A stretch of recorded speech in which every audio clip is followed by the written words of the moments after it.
Week 6, I got your boom plays, sleepers, and streamers coming at you right now.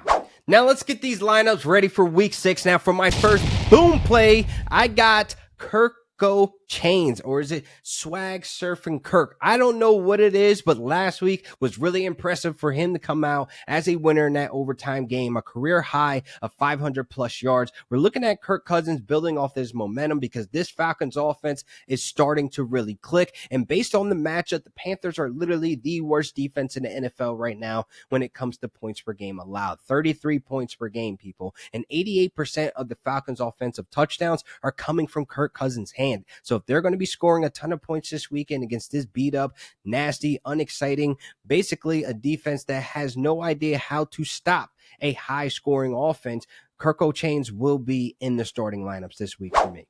Now with another boom play coming at you right now, DJ Moore going across the pond against this Jaguars defense. Not only are they very generous to wide receivers this season, allowing the fourth most, but this is a matchup where we're seeing Caleb Williams going to be building this momentum that he has in the last 2 weeks to make the really big plays. Last week he completed all his passes of 20 plus air yards, and 2 of them were touchdowns to DJ Moore. And right now the Jaguars are a defense that are allowing the 4th highest completion rate on deep balls. So I'm looking at Caleb Williams and DJ Moore connecting once again, because DJ Moore last week had a season high and a fantasy season high last week with Caleb Williams getting time in the pocket. So giving the ball to DeAndre Swift 21 times is establishing the run. You play them how you pay them, people. Get the run game going again, because you can run on this Jaguars defense. And also, they're not a defense that's making quarterbacks uncomfortable in the pocket. They're not really that high in the rankings when it comes to sacks and QB hits and pressures and etc.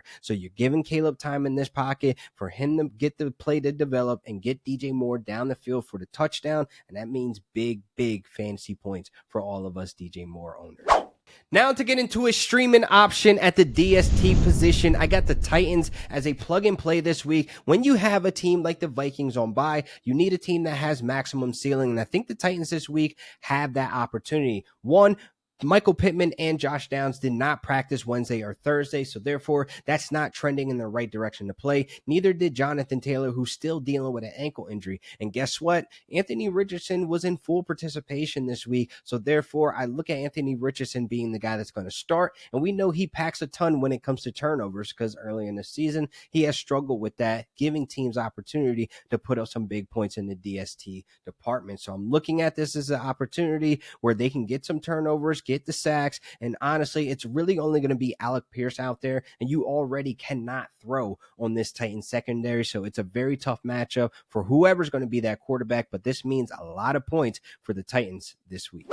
Now to get into my sleepers for week 6, the first one I got for you is Rasheed Shaheed. Now you're probably thinking like, oh man, come on, Derek Carr's not playing. But listen, Spencer Rattler is going to be a guy that I would keep my eye on. I think he has some dog in him, and I think he's going to surprise a lot of folks this weekend in being aggressive of going downfield, trying to jump on this Bucs secondary who are beat up at the safety position, where they have 2 of their starters dealing with injuries that were limited in practice this week. One dealing with a foot injury and the other one dealing with a groin injury. So I don't know how healthy this Bucs defense will be when it comes to Spencer Rattler this week. I think this is an opportunity if you don't have any other options to pivot to. If you cannot get away from Rasheed Shaheed, I definitely recommend putting him in just to have him there, because he's proven as a wide receiver that you can depend on. He's taken steps and strides from year after year. So I really feel like this is an opportunity to try to jump on some high ceiling, because I really think Rasheed Shaheed could be a huge weapon against his banged up secondary that the Bucs got going on.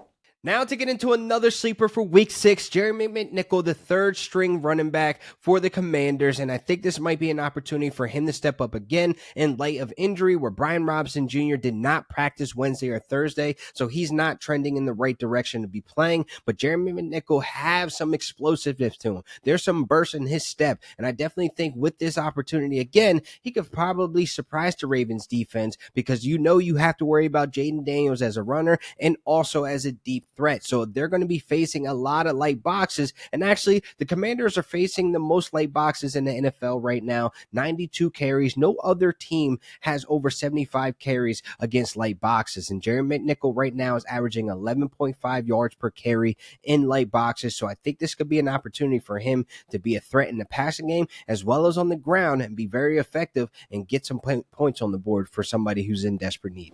So this wraps up another great episode of RotoBaller Fantasy Sports YouTube channel. Please make sure you guys are liking, subscribing, and leave a comment below of your start and sit questions, and I'll try to answer all of them all the way up until game time. And you guys can follow me at Real Deal Fantasy on all social media platforms. Until next time.